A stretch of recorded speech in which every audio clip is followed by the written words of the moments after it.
तो कुछ लोगों के मुझे कमेंट आए थे कि भैया हमें article 31, 31A, 31A, 31B, 31C में प्रॉब्लम है।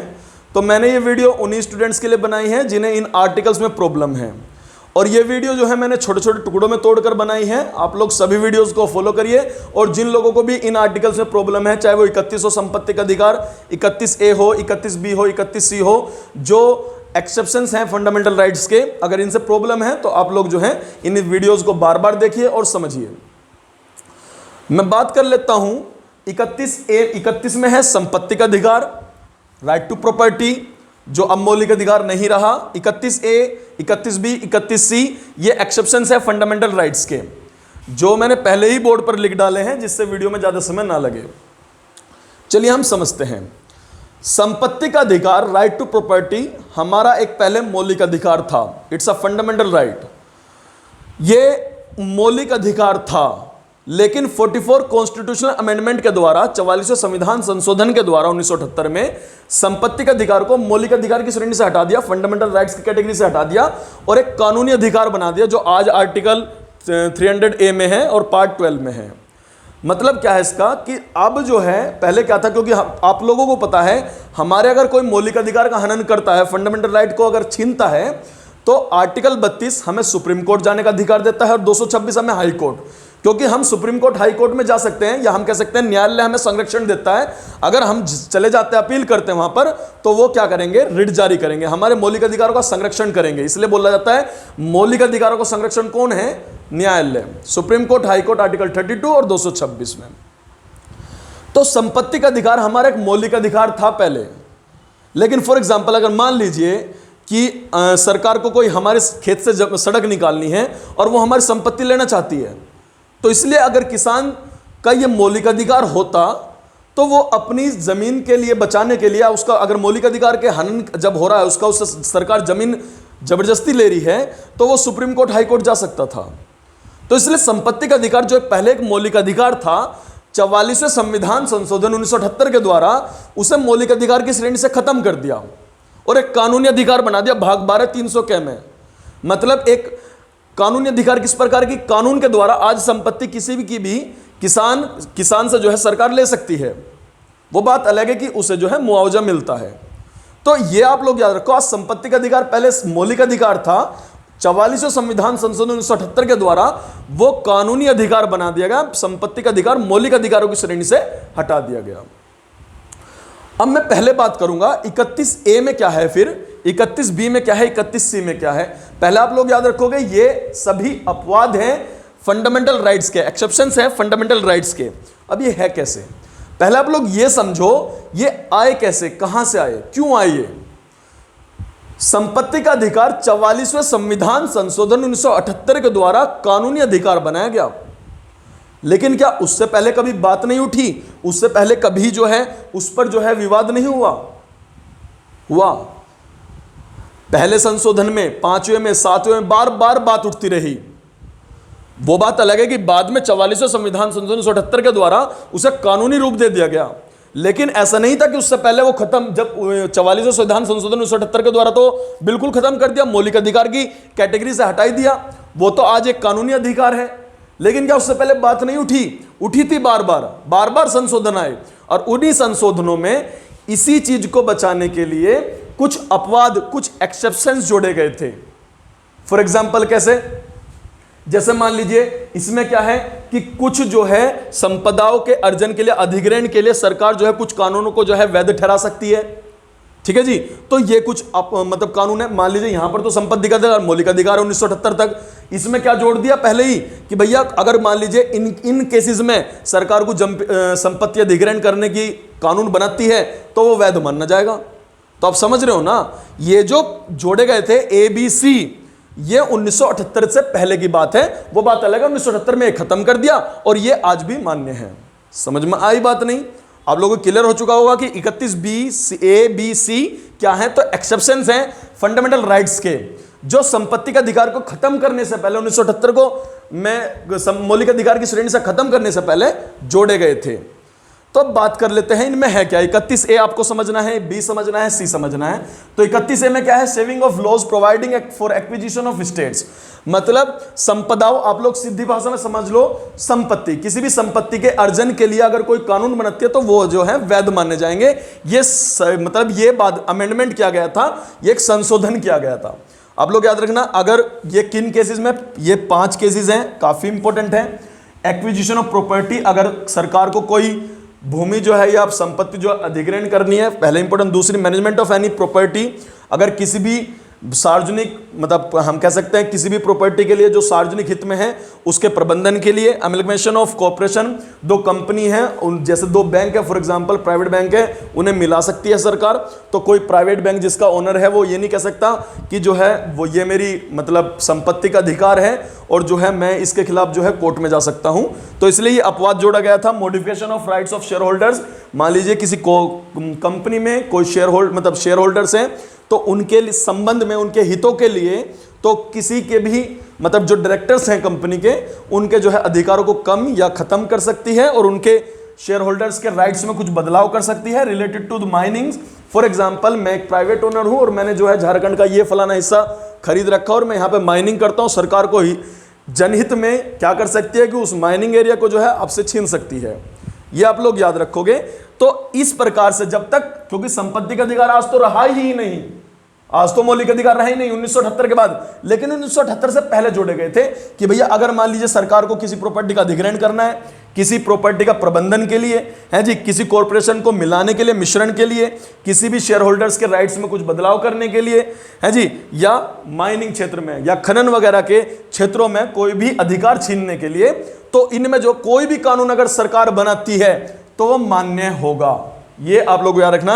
यहां पर आर्टिकल है, काफी इंपॉर्टेंट है, आर्टिकल 14। और एक चीज और याद रखना आप लोग, ये किन हित में होंगे, या तो एग्रीकल्चर के हित में हो, याद रखोगे, या काफी इंपॉर्टेंट है कॉमर्स के हित में हो, वाणिज्य, ठीक है जी। और एक और इंपॉर्टेंट है लैंड रिफॉर्म्स में।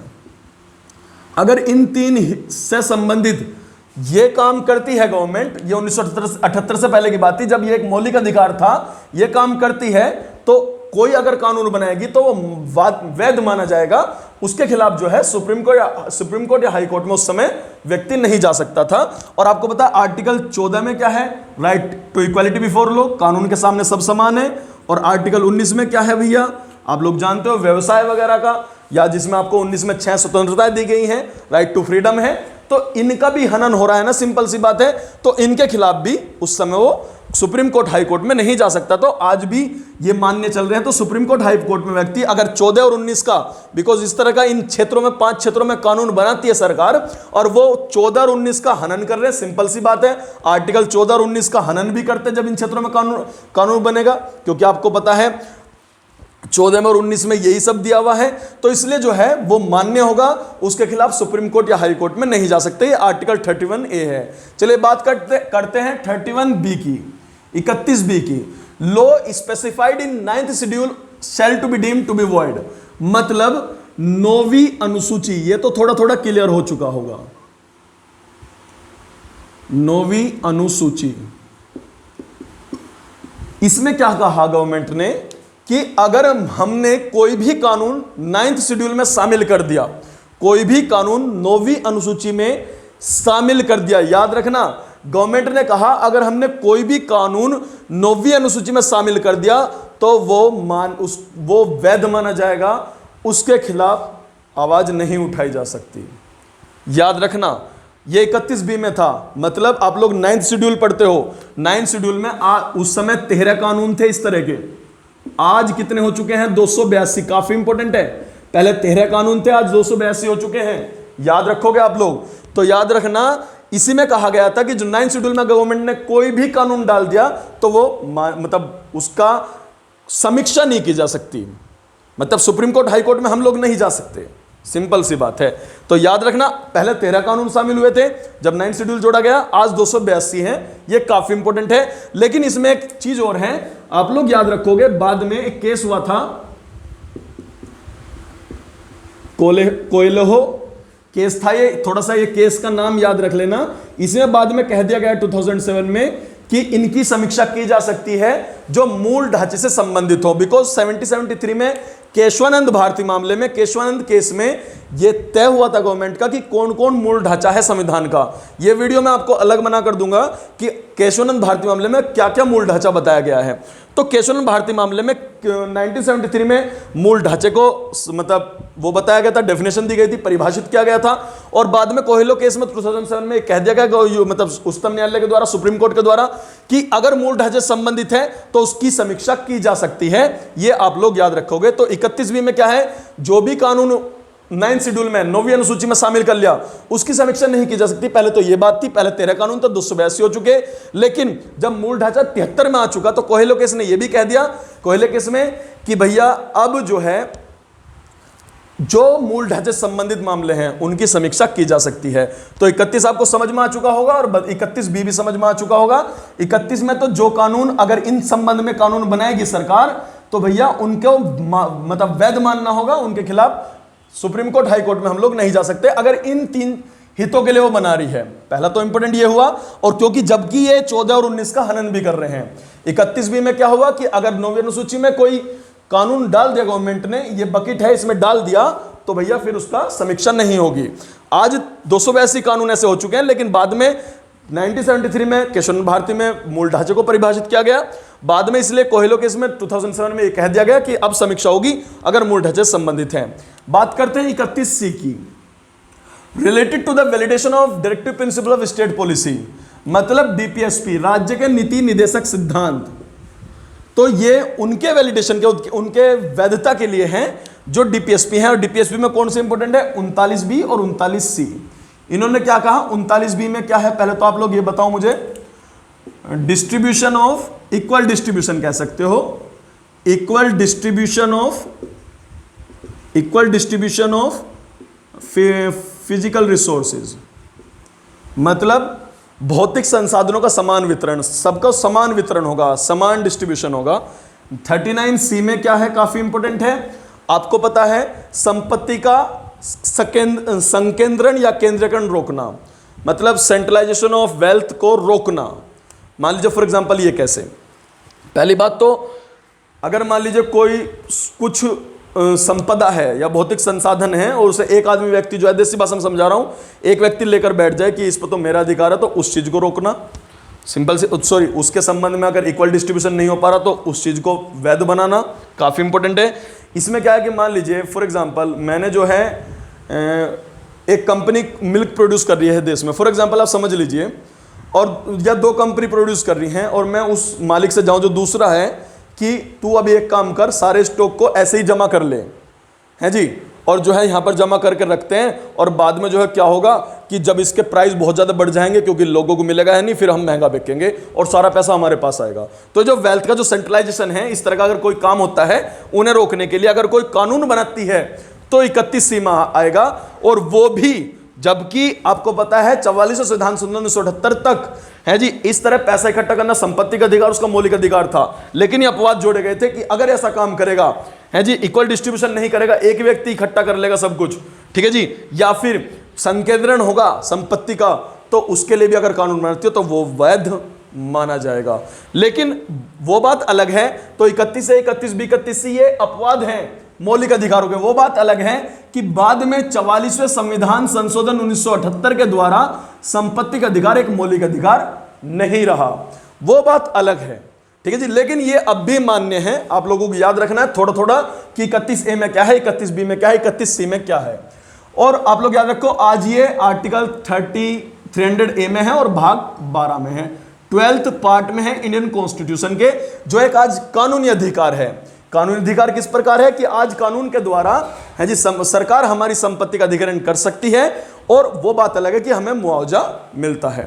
आप लोगों को वीडियो कैसी लगी, आप लोग शेयर करिए और मुझे कमेंट करके जरूर बताइए भैया समझ में आ गया या समझ में नहीं आया तो दोबारा समझाइए, और कोई भी दिक्कत है तो दोबारा पूछिए, मैं दोबारा वीडियो बनाऊंगा। और आप लोग भी मुझे जो है मैसेज कर सकते हैं किसी भी टॉपिक को लेकर कि भैया हमें इस टॉपिक में प्रॉब्लम है और मैं जो है कोशिश करूंगा उस टॉपिक पे जल्द से जल्द आपके सामने वीडियो लेकर आऊं। कोई भी कहीं से भी मुझे मैसेज कर दे कि भैया इस टॉपिक में प्रॉब्लम है, मुझे वीडियो चाहिए इस संबंध में, ये मैं आपको वीडियो दूंगा और जितनी कोशिश हो सकती है उस हाई लेवल का आपको मतलब कंटेंट देने की कोशिश करूंगा। Thank you.